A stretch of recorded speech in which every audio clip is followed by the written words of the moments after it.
Again, today we are an outdoor session. Today we are again in the east area of Singapore.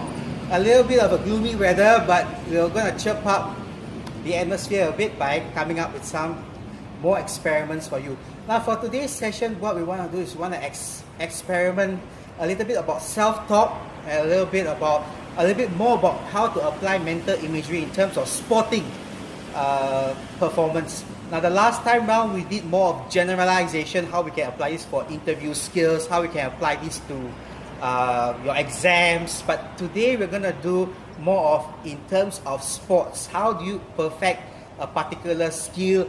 How do you actually improve your overall performance?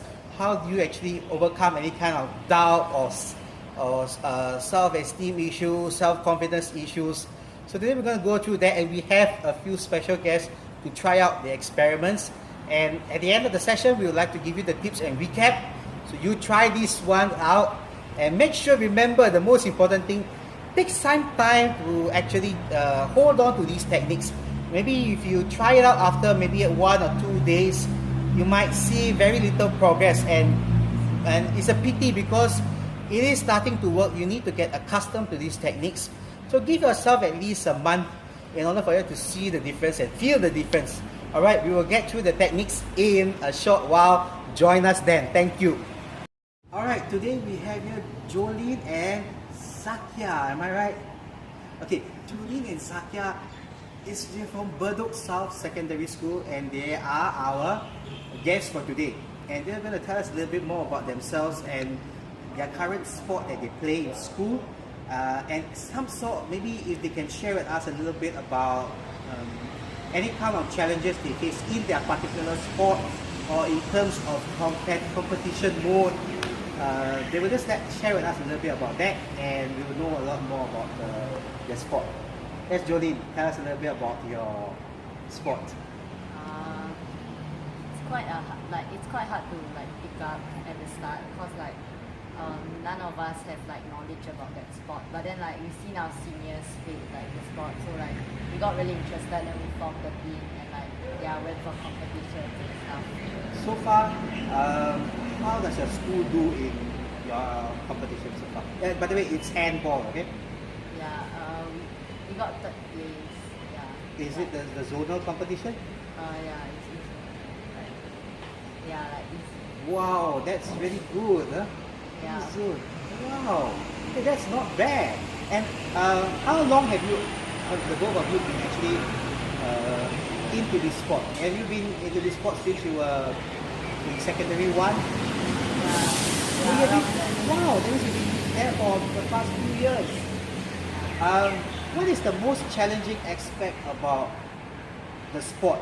What's the most difficult part? Is it passing the ball, or is it communicating with your teammates, or is it maybe coming back from a deficit, or is it a combination of all these factors? Which you find is the most challenging so far for your team?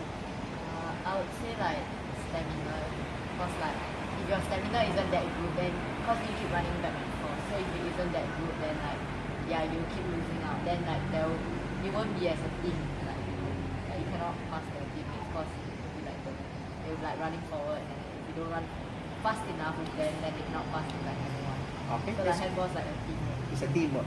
Alright, now what we're going to do is we're going to try out our first experiment, that is to improve a particular skill. Maybe you are good at a sport, in your sport, but maybe you want to improve on a particular skill. It could be maybe, let's just take handball for example. Maybe they would like to improve on the passing, or maybe you'd like to improve on, like what you said, the stamina part, or they like to improve on maybe the defense. Maybe they want to know how they want to intercept the ball. They are weak in that area. So today we're going to just try out one first experiment is just passing and catching the ball. There's just 2 actions, passing and catching. And we want to just tell them about how self-talk can improve your performance, how when whispering certain words before your competition can help you to improve your performance. So we're going to just try out that first, just without our self-talk and mental imagery, and then after that post self-talk and mental imagery. So join us in a few minutes. Alright, now again we are trying out the experiment. Now we have Zakia and we have Jolene. What they're going to do is they're going to try out catching and throwing the particular tennis ball, and what they're going to focus on is the speed and accuracy. So they're going to try to not drop the ball and continuously throwing and catching. They are allowed to catch by with both hands, but they're only going to throw using one. All right, so let us just try out that. Zakia and Jolene, ready? Begin.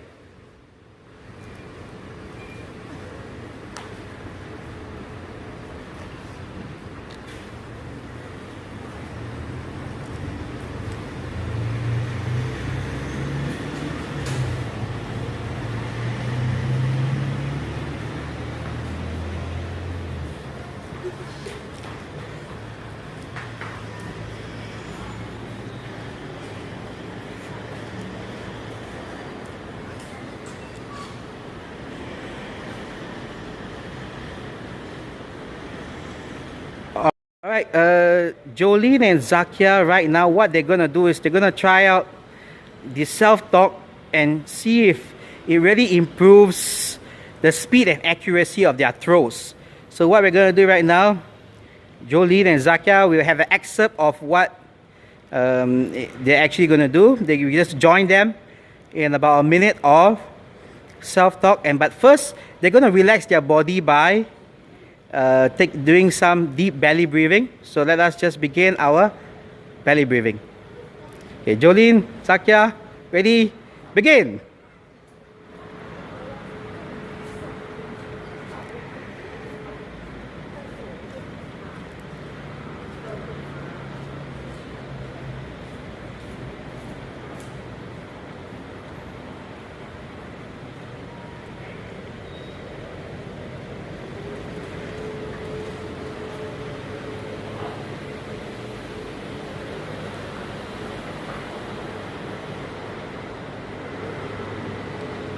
Alright, now Jolene and Zakia will be doing the second round after the self-talk and relaxation exercise.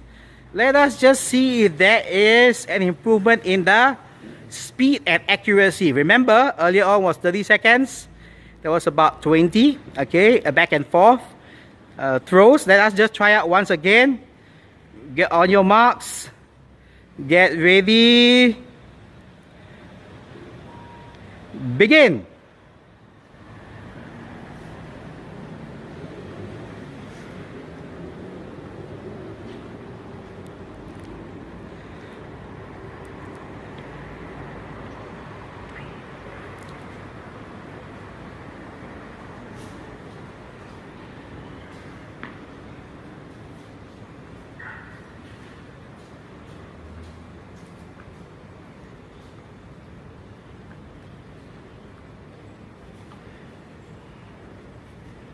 Well done. Right now we are here again in the outdoor session. We are just going to try out one of a very common kind of it's part of the physical fitness exam and test in Singapore. I don't know whether it still is, but it's called a sit and reach. Now we want to try out our self-talk and mental imagery technique. This time we're going to combine both. Just now it was just self-talk.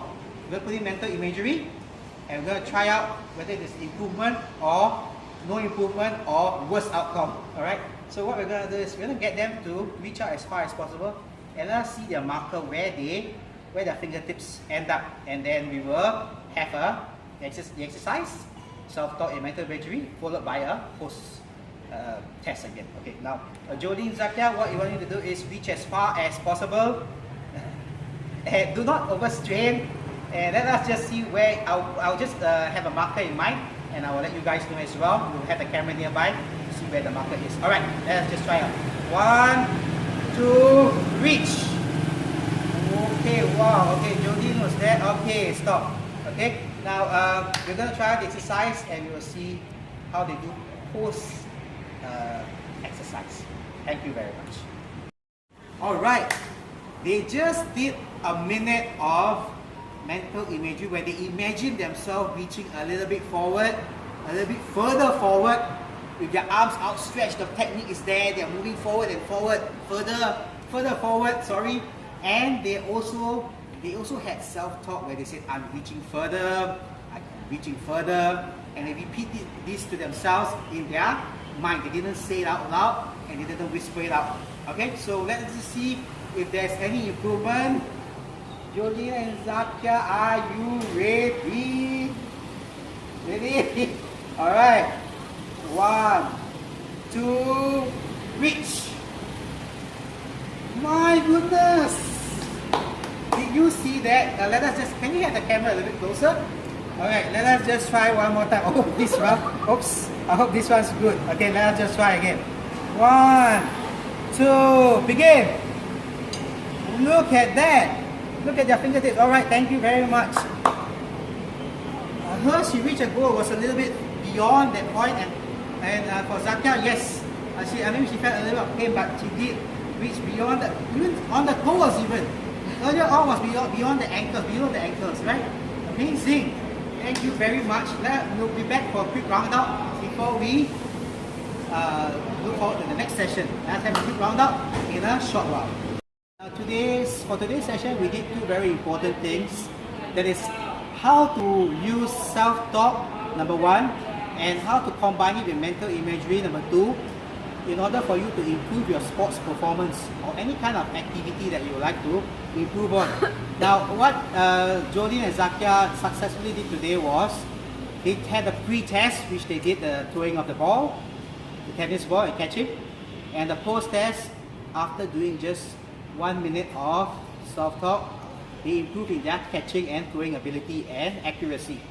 And second exercise was we did our earlier on the sit and reach. Okay, first they had a point, a maximum point which they reached, and that was their maximum effort. I can tell you honestly, that was their maximum effort at the beginning. After 1.5 minutes of mental imagery plus self-talk, so it was a combination of these two exercises, these two techniques. They improved tremendously. One went beyond the point. They both went beyond the point that they initially targeted. So it's very good. Even just 1.5 minutes of mental imagery works very, very well. So try these techniques out. Again, I'd like to just give you some final tips. If you are doing mental imagery and when you do self-talk, remember very importantly, if you do it when you are excited or when you are fully awake, it might not work as well as when you are relaxed, because it's only when you are relaxed where you bypass the conscious mind. Conscious mind will judge what you're saying or doing. What you want is to get into the subconscious where you can actually improve your performance without the conscious mind interfering. Alright, and let's just have some feedback on how they find the performance. They are doing sports in their school, and let's just have some feedback on the exercises and see what they would like to improve, or how they can use this, or would you like to learn more about sports psychology. Okay, let's just find out from Jolene, how do you find these exercises? Useful. Useful? Yeah. And do you find it a little bit difficult, or it's really very simple to follow? Very simple? Simple to follow. And Zakia, do you notice that any improvement in terms of when you do your imagery? Was it easy for you to imagine in your mind yourself like reaching out for better distance?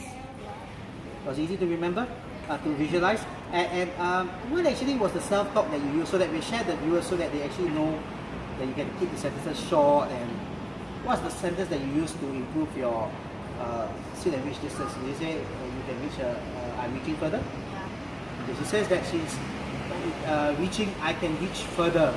All you have to do is keep your sentences short. You don't have a very long sentence. I can reach further beyond 155 centimeters and I don't feel any pain. Just keep it short, meaning maybe 7 or less words, because you don't want to confuse your mind. Alright? 7 or less words. So in conclusion, we want to thank Jolene and Zakia for coming to us. We will have more sports psychology tips and experiment over the next few weeks. So please join us again. We might have Zakia and Jolene back. We might have another group. Please join us again and drop us an email in our description provided if you'd like to be a part of our Power Minutes, or if you have any questions on today's program or any other program. We will see you the next time.